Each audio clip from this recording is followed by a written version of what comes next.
여러분 안녕하세요. 또 이제 강의를 시작할 때가 되었군요. 강의는 지속돼야 되는 부분이 있어서 중간에 멈추면 안 되겠죠. 오늘은 여러분 책, 그 언어의 산책, 뭐 계속 같은 책입니다. 언어의 산책의 그 3장, 두뇌의 행동 형태에 대해서 오늘은 3장을 끝내려고 합니다. 다 읽으실 필요는 없고요. 이 뇌에 대해서 우리가 할 말이 많잖아요. 그런데 그 부분에 대해서 무조건 우리가 뇌공학자가 아니니까 그걸 무조건 다 외우고 해야 될 이유는 없을 것 같아서 그래서 그 부분은 디테일하게 하진 않겠습니다. 다만 중요한 얘기를 지금 몇 가지를 할 텐데 조금 책을 읽기 전에 좀 알아두셨으면 좋겠다 싶어서 그렇게 얘기를 합니다. 제일 먼저 그 뇌의 기본이 되는 것 중에 하나가 인간의 뇌는 자연의 어떠한 동물의 뇌보다 굉장히 그 특출난 능력을 갖고 있다는 겁니다. 물론 얼마 전에 이제 제가 마침 TV를 보다 보니까 음악에 대해서 얘기를 하는 게 있었어요.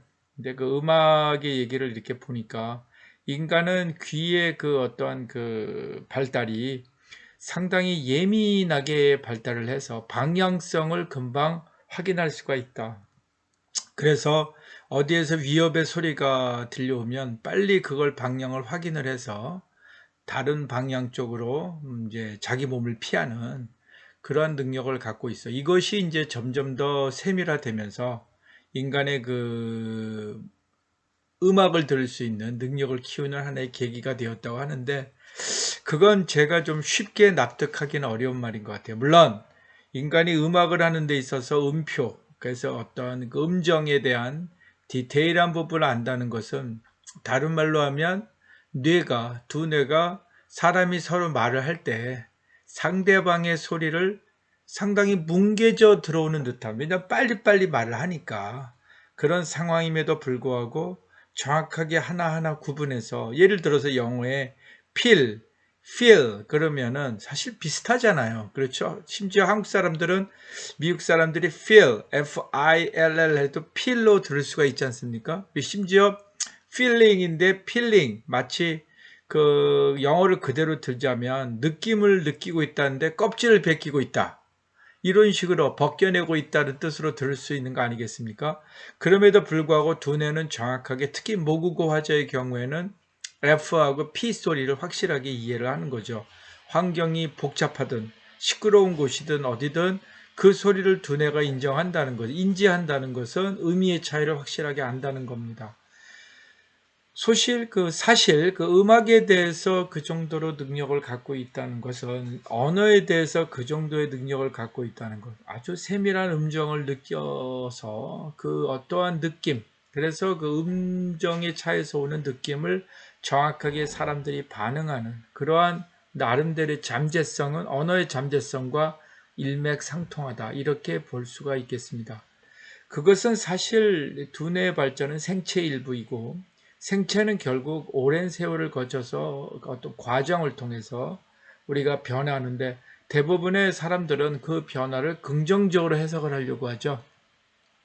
그래서 우리가 그걸 일종의 그 진화라는 용어를 쓰면서 진화는 최대라는 말은 상황에 맞는 그런 능력 측면에서 아주 최대의 조건으로 맞추도록 상황에 맞춰가도록 우리가 adapt라고 얘기하잖아요. 그렇게 되도록 발전한다. 이렇게 이야기를 많이 하죠. 그래서 이렇게 생각을 해보면 금세 제가 얘기한 진화라는 것은 생체의 발달을 얘기하고 생체의 발달은 긍정적인 측면으로 이해되는 그러한 성향이 크다. 이렇게 이해를 할 수가 있겠습니다. 여러분의 책에서 그 83쪽을 보면 진화론적 생물학의 발전 과정에서 여러 학자들은 살아있는 유기체, 우리 인간을 포함해서 동물을 다 얘기하는 거죠. 작든 크든. 그래서 구조와 생리적 기능은 진화적인 역사를 반드시 반영하고 있다는 사실을 수차례 지적하였다. 그래서 두뇌도 생체의 일부이기 때문에 당연히 그 오랜 세월 우리가 인간을 아주 초기부터 생각하면 대부분의 학자들은 50만 년을 이야기합니다. 50만 년이 얼마나 긴가? 예, 글쎄요.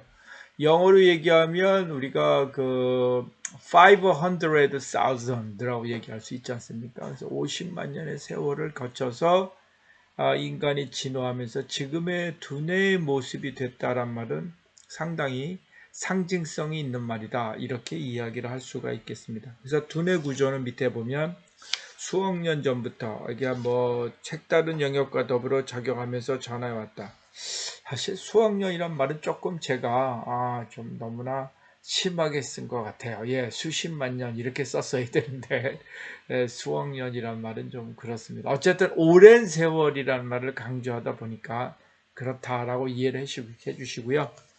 그래서 여기에 보면 밑에 그 인간의 그 뇌의 발달 과정은 결국 신경 구조의 발달 과정이다. 또 세밀화 또는 세심화, 예, 그 세련된 이런 식으로 이야기를 할 수가 있는데요.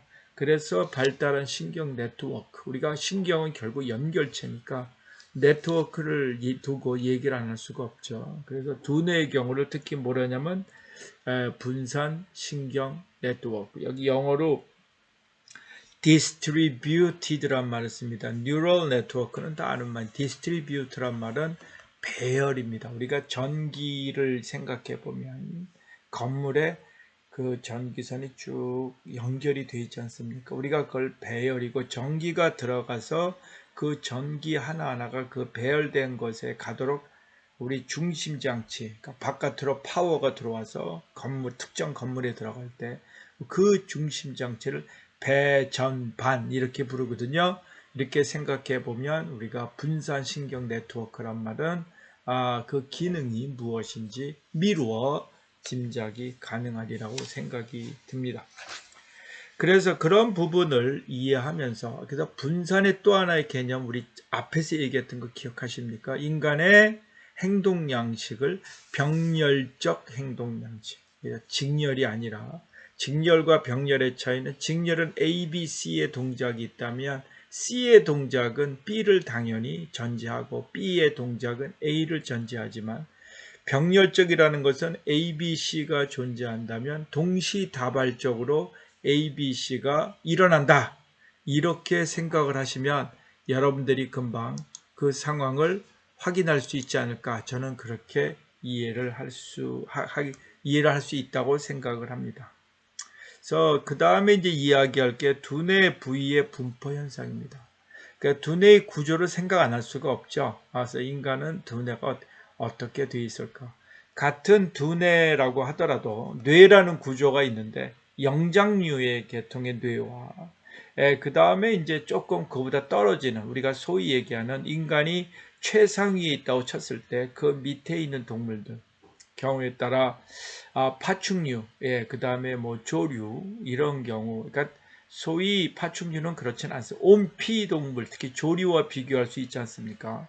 그리고 우리가 같은 뇌의 구조를 물고기가 갖고 있다라고 생각하기는 조금 어렵습니다. 왜냐하면 뇌에는 어마어마한 산소가 공급에 대한 양이 필요한데 물속에 사는 물고기가 아무리 많은 산소를 아가미로 우리가 흡수해 드린다고 해도 공기 중에 사는 이런 그 에어죠. 그러니까 보통 육지에 사는 동물만큼의 어떤 그 폐활량, 폐의 구조를 생각해 보면 그 정도의 산소를 그 비슷한 뇌의 구조에 댈 수 있을까? 그건 어렵죠. 그 예로 여러분들이 고래를 보면 고래의 경우 어떡합니까? 그건 우리가 사실 포유류를 보지 않습니까? 새끼를 낳고 젖을 먹이는 그런 부분도 있지만 뇌의 구조를 보면 굉장히 그 발달된 뇌의 구조를 갖고 있어요. 포유류들이 거의 그러니까. 그런데 그런데 아니라 그렇다면 그 뇌에 산소를 하기 위해서 어떻게 될까? 그래서 고래는 물속에 들어있다. 물 위에 나와 있는 아무리 오래 있다 하더라도 반드시 나와서 일정 시간을 산소를 공급을 해야 되는 그런 부분이 있지 않습니까? 그래서 돌고래도 마찬가지고 그렇게 생각을 해보면 두뇌를 갖는다는 게 얼마나 그 소위 복잡한 구조를 요구하는 것인가 라고 생각을 할 수가 있고 물속보다는 어떤 공기 중에 생명체의 이게 그 뇌에 이런 우리가 지금 생각하는 뇌 구조의 뇌를 기대하는 것이 훨씬 더 확률성이 높지 않을까 이렇게 볼 수 있을 것입니다. 자, 이 부분은 이 정도로 하고요. 이 다음에 강의는 계속 이어서 설명을 하도록 하겠습니다.